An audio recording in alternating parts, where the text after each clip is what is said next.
Oui. Bonjour à tous. Alors effectivement, vous nous avez présenté. Merci pour l'invitation d'aujourd'hui. Merci pour tous les partages depuis ce matin, très très riches. Alors on va essayer de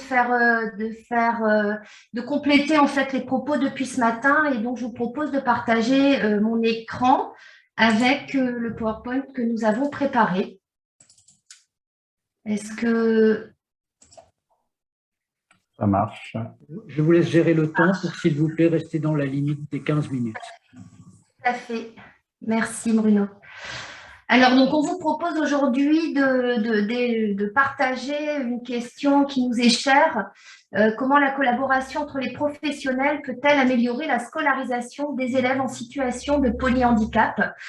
Et en l'occurrence, on va balayer nos propos à travers ces différents points. On va vous expliquer un petit peu le public accueilli au sein de notre service polyhandicap. On va mettre le curseur sur notre UE, échanger sur la collaboration, les temps institutionnalisés, l'emploi du temps d'un jeune, les temps informels, le souci du ressenti de l'enfant et aussi des autres enfants de l'école qui nous accueillent, la classe et puis quelques adaptations. Alors, pour débuter et avant de passer la parole à mes deux collègues, simplement dire que notre section polyhandicap, elle a été créée en 2012 et qu'elle est agréée aujourd'hui pour 12 places au bénéfice d'enfants et d'adolescents qui sont donc en situation de polyhandicap, âgés de 3 à 20 ans. Aujourd'hui, on est content de pouvoir vous expliquer qu'on élabore une scolarisation multiples visages qui prône le vivre ensemble. Donc, cette scolarisation, elle s'entend sur différentes formes. À la fois, on peut avoir une scolarisation interne individualisée qui est à la marge aujourd'hui. On a également une scolarisation qu'on appelle mixte, donc d'enfants, par exemple, le mercredi matin, les écoles primaires sont fermées. Donc, on a une scolarisation où des enfants de la section polyhandicap vont s'inclure dans le temps scolaire au sein de l'IMP. On a ensuite de la scolarisation partagée, plus en marche, très honnêtement, mais elle existe. Et on a enfin, et c'est là où on va mettre le curseur, la scolarisation en UEE. Et là, c'est une scolarisation qu'on développe depuis plusieurs années, qui a connu une parenthèse avec le Covid, mais qui aujourd'hui est relancée avec tous les protocoles très importants pour sécuriser les enfants, mais on a relancé. Alors, cette scolarisation, vous comprendrez bien qu'elle est possible, et mes collègues vont pouvoir vous la développer. Elle n'est possible qu'à partir du moment où, pour pouvoir inclure des enfants en situation de polyhandicap dans notre classe externée de l'école primaire, il faut avant tout en amont que notre équipe soit également incluse au sein de l'éducation nationale. Et ce que je voudrais souligner, c'est qu'on a cette chance d'avoir une belle co-construction et un beau partenariat avec l'éducation nationale à travers la relation qu'on a instaurée avec l'inspecteur ASH et l'inspecteur de circonscription, mais également les collectivités territoriales. Et ça, je souhaitais le souligner parce que sans nos partenaires, on n'en serait pas là. Voilà. Donc maintenant, je vais laisser la parole en fait à mes collègues qui vont davantage vous développer ce qu'elles peuvent proposer en fait aux 4 enfants qui sont âgés entre 5 et 9 ans et qui sont aujourd'hui en classe externée. Alors bonjour à tous, je suis Aline Montreuil, je suis l'enseignante spécialisée de l'UEE, fraîchement arrivée puisque je suis arrivée à 3 mois. Donc,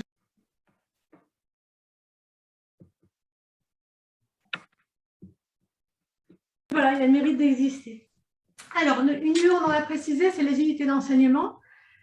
Nous travaillons en UEE, c'est une unité d'enseignement externalisée, c'est-à-dire que nous accueillons les élèves de l'IMP dans une école dite ordinaire. Et dans cette UEE, nous incluons des enfants porteurs en situation de polyhandicap, avec comme enjeu majeur, comme on l'a bien développé depuis le début de la journée, la socialisation. C'est vrai qu'au sein des unités des sections polyhandicap, les enfants sont entre eux, ils sont dans l'entre-soi. Et je pense que c'est vraiment intéressant qu'ils puissent à un moment donné se trouver en situation avec des pairs différents d'eux. Il y a beaucoup d'échanges. On constate, nous, par exemple, un petit bonhomme qui, le fait d'être avec des enfants qui sont dans d'autres situations que lui, ne souhaitait jouer qu'avec un seul matériel et par l'observation de ses pairs, a accepté de jouer avec autre chose. Et je pense que seul, dans une relation duel adulte-enfant, on ne serait pas parvenu à ça. Donc, il y a vraiment, en termes d'imitation et d'échange, un enjeu assez important à cette socialisation, au fait que les enfants en situation de polyhandicap ne restent pas uniquement entre eux. Il y a un enjeu sociétal aussi, parce que pour le vivre au quotidien, maintenant, le fait d'être dans une école dite ordinaire avec nos élèves, on se rend compte que c'est vraiment une chance pour les élèves des écoles ordinaires d'avoir nos enfants avec eux. Parce qu'ils peuvent, par exemple, se trouver dans des postures de tuteur ou d'aide, et donc ça développe vraiment le savoir-être, le savoir-vivre. C'est très important. On a aussi, ça permet aussi de faire entrer des professionnels du médico-social au sein des écoles ordinaires, et donc d'avoir une meilleure émulation, une meilleure capacité de communication. Et ça, c'est vraiment intéressant. On a remarqué tout simplement avec le Covid, on n'a pas pu, pendant 2 ans, on n'a pas pu brasser, hein, on parle beaucoup du terme de brassage, on n'a pas pu brasser nos élèves. Et c'est vrai qu'en début d'année, quand on est retourné en récréation dans cette école avec nos élèves, on a eu vraiment des réactions assez frontales, assez fortes, et des petites filles qui venaient en pleurant, en me disant « Madame, j'ai peur de tes élèves ». Et 3 mois après, juste parce qu'ils sont dans le vivre ensemble, juste parce qu'ils passent du temps ensemble, ces comportements sont complètement disparus de l'école. Donc, il y a vraiment un intérêt à ce qu'on puisse aller en école dite ordinaire. Par contre, effectivement, il y a toutes les contraintes qu'on a citées, les contraintes matérielles, les contraintes humaines. C'est un vrai combat, c'est un vrai enjeu. C'est le dogme de l'inclusion, l'inclusion à tout prix. C'est pas forcément ce qu'on attend. C'est vraiment être dans la bienveillance, préparer l'inclusion pour le jeune, préparer l'inclusion pour le groupe classe, faire en sorte que ce travail d'orfèvrerie puisse aboutir à quelque chose de positif pour l'ensemble des acteurs. Voilà, c'est comment rendre l'inclusion efficace. Pas juste qu'elle existe, mais comment la rendre efficace. Bonjour, donc moi c'est Mathilde Le Surc, donc je suis AMP et donc j'accompagne les élèves donc, en classe externée, donc avec Aline.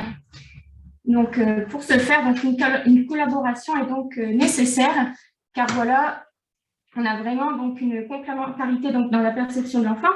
Donc de par nos formations totalement différentes, on recherche également parfois des objectifs différents. Ensuite, donc, on met une cohérence dans tout ce qui est nos modalités d'action. Donc, vraiment, on recherche une continuité d'accompagnement. Ce que les jeunes vivent au sein du groupe, ils doivent le vivre également en classe. Pareil, donc, le fait de collaborer, ça permet donc de créer de la ritualisation. Et de ce fait, ça donne des repères à l'enfant et ça permet de baisser toute l'angoisse qu'il pourrait retrouver en quittant son espace qu'il connaît depuis plus longtemps. Donc, tout ce qui est articulation donc, du travail en classe,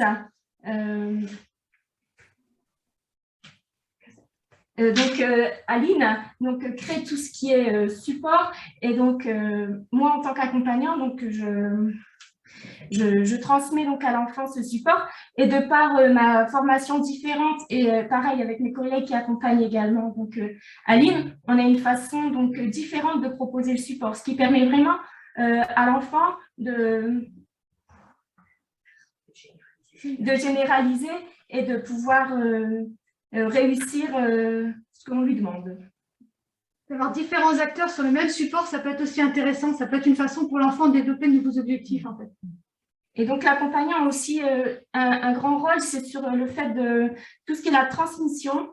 Donc l'accompagnant est vraiment en lien direct avec les familles, ce que l'enseignant est un peu moins. Donc l'accompagnant va prévenir de tout ce qui est modification de l'état de santé, mais aussi peut-être des petits changements de comportement qu'on peut observer au sein de l'unité. Et comme ça, on peut faire une continuité également en classe. Et donc, on se soutient vraiment mutuellement, donc toute l'équipe de la classe, car On est vraiment dans un contexte où le titre est porteur, hein, enfant en situation de polyhandicap, on le perçoit en tant qu'élève avec du potentiel et on l'alimente au quotidien. Alors, pour réussir à travailler ensemble au sein de l'IME, on a mis plusieurs temps. On a la préparation en amont. Au tout début de l'année, on a une formation protocole d'urgence. On répertorie vraiment le matériel qui est nécessaire pour que l'enfant puisse être au mieux, que ce soit en classe ou dans les temps, dans son groupe de vie. Mais on s'est aussi beaucoup posé la question, est-ce que, par exemple, moi qui étais fraîchement nommée à l'IME, est-ce que je devais avoir une connaissance du dossier de l'enfant? Et on s'est vraiment posé la question de se dire, est-ce qu'un regard neuf, et croiser ce regard neuf avec des gens qui le connaissent depuis longtemps, ça peut être pas intéressant. Et on est parti de ce postulat-là, que de régulièrement, il fallait reposer un regard neuf sur les compétences de l'enfant et sur ce qu'il était en capacité de faire. Il y a aussi pas mal de moments, les temps de synthèse. En tant qu'enseignant, je vais sur les temps de synthèse de l'équipe et sur certaines réunions ciblées, vraiment pour construire toute notre collaboration. Et ça permet de générer un emploi du temps vraiment individualisé de l'enfant. Donc là, on vous présente donc l'emploi du temps d'un jeune qui va donc, comme vous pouvez voir, 3 fois en classe. Mais voilà, on est vraiment sur des emplois du temps donc individualisés. Certains en bénéficient que de 1 temps de classe ou parfois 2. Donc vous pouvez voir, c'est des emplois du temps assez chargés avec des enfants fatigables. Donc on est quand même très, très soucieux de leur bien-être et vraiment on s'adapte en fonction. On est là, pour le coup, là, on est quand même assez généraliste sur cet emploi du temps. Au quotidien et quasiment minute par minute, on est sur un travail de dentelle. Quand bien même, voilà, on est un IME et on accompagne en collectif, on est quand même sur du projet individualisé. On est parfois sur du 1 pour 1 quand c'est nécessaire. On mobilise en fait les moyens et il faut aussi également préciser que notre section polyhandicap, et je pense que c'est assez général, on a parfois un absentéisme qui existe et qui permet en fait parfois ce 1 pour 1 pour lequel on n'est pas nécessairement doté initialement. Mais en tout cas, on en saisit l'opportunité. Alors, on voulait aussi évoquer un petit peu ce qu'on appelle les temps informels, ce qui est moins palpable. On s'est rendu compte en travaillant ensemble que ça fonctionnait bien pour l'enfance et ça fonctionnait bien entre les adultes. Et qu'il fallait se questionner vraiment sur comment on pouvait être bien ensemble. Essayer d'être vraiment un climat positif, de confiance, de bienveillance entre adultes pour recevoir l'enfant le mieux possible. On a tous des postures professionnelles différentes, on a tous des emplois différents, et pourtant on essaye en toute humilité de croiser nos regards, plutôt que d'être dans une posture de guerre d'ego, d'être vraiment dans voilà comment on peut faire ensemble, comment tu ferais toi, tiens, voilà, c'est vraiment d'être dans une relation de simplicité. Alors, ça peut paraître stupide, mais je pense que c'est vraiment l'une des bases. Nos enfants sont des éponges, ils sont dans le ressenti, ils absorbent leur environnement. Et dans ces classes, que ce soit en UE ou au sein des IME, on est souvent beaucoup d'adultes encadrants. Et ça questionne vraiment la place de l'adulte auprès de l'enfant, physiquement, mais aussi dans la façon dont on va prendre l'espace de parole, dans la façon dont on va se rencontrer, échanger. Ça crée aussi beaucoup d'émulation. C'est vraiment des moments d'émulation forte. Tout bêtement, une collègue qui va dire « Tiens, j'ai acheté la même chose que ce que tu as en classe, comment on pourrait faire? Tiens, on échange là-dessus. » Il y a quelque chose de l'ordre de l'ordinaire, du quotidien qui est essentiel dans ces structures et qui est essentiel dans le fait d'accompagner nos jeunes. On peut aussi réguler, adapter immédiatement. Si on attend que les temps formels, ça ne fonctionne pas. Il faut vraiment être dans la régulation permanente des besoins de l'enfant, en fait. Et ça ne peut passer que par un rapport entre adultes et entre professionnels posé et positif. À rajouter aussi, Aline, qu'on ouvre la classe externée aux parents. C'est-à-dire qu'un parent qui veut venir voir où son enfant a sa scolarisation est invité à venir dans l'école primaire pour voir l'espace où son enfant est accueilli. Et il découvre même en fait voilà, à l'aube de Noël, par exemple, on a une famille qui nous a dit vous avez tel ou tel jeu, je vais peut-être acheter la même chose à la maison. Donc, on ouvre aussi aux parents l'espace d'accueil. Donc, il reste 2 minutes, s'il vous plaît, mesdames. D'accord. Donc, bien sûr, il y a la scolarisation, mais on est vraiment très attentif donc, au ressenti de l'enfant. Vraiment, on s'adapte en fonction de son état de santé. Surtout là, l'hiver, il y a vraiment une adaptation qui est quotidienne. Nous, on est vraiment aussi à cheval donc, sur tout ce qui est objet donc, de transition, afin vraiment de baisser l'anxiété du jeune et qu'il retrouve la même chose donc, au sein du lieu de vie que de la classe. Donc ensuite, pour tout ce qui est communication, donc bien sûr, on se partage donc, tous les supports afin que le jeune retrouve une continuité. Donc la régularité des accompagnants permet vraiment de faire un suivi du jeune et de pouvoir… Peut-être en phase en fait avec la progressivité, d'avancer étape par étape en étant coordonné, en étant en phase. Donc, par exemple, il m'arrive parfois d'intervenir d'abord au sein du groupe de vie, puis ensuite, progressivement, pour que l'enfant s'habitue d'abord à la personne avant d'aller en classe ordinaire. C'est vraiment un travail progressif. On ne peut pas prendre un enfant et l'emmener comme ça dans une école ordinaire, dite ordinaire, sans avoir pris un minimum de précautions, sans avoir travaillé étape par étape. On essaie vraiment de trouver du lien entre ce qui va être fait avec l'équipe et le lien ce qui se passe en classe. Il faut vraiment que ce soit une continuité pour l'enfant. On a voulu également mettre en exergue les réactions des autres élèves au sein de l'UEE et en dehors de l'UEE, notamment en classe, en cours de récréation. Et là, c'est très, très fort ce qui se passe. On a des enfants solaires. Les enfants en situation de polyhandicap au sein de cette UE sont solaires. Et en fait, ils attirent les autres enfants. Alors, au début, on a un petit peu peur de l'appareillage. Et puis ensuite, là, vous disiez notamment, on a une petite jeune fille qui est arrivée donc en septembre. Ils peuvent être 15 autour d'elle, donc il faut qu'on la protège dans ce contexte de Covid.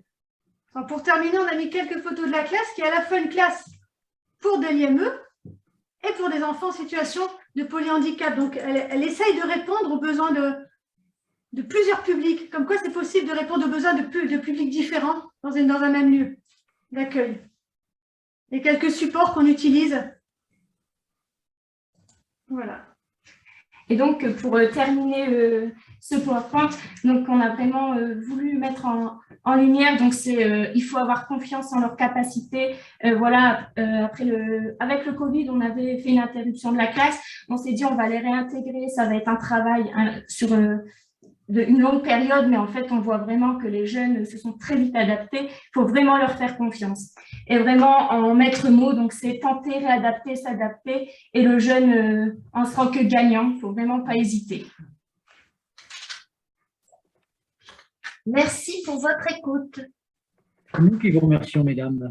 J'ai retenu les notions très importantes de collaboration, une collaboration très large, non seulement entre les professionnels du médico-social et de l'éducation nationale, mais aussi une collaboration avec les parents, bien sûr, une collaboration avec les autres enfants, si je puis dire, puisque vous nous avez parlé de cette incitation entre pairs, et vous avez développé apparemment cette coopération avec les collectivités territoriales dont nous parlions ce matin. Donc, merci beaucoup, vous avez une expérience riche. Effectivement, vous basez sur le ressenti de l'enfant, ses émotions, pour faire un travail progressif, mais votre principe de départ, c'est la confiance en leur capacité, et ça, je pense que c'est un principe qu'on partage.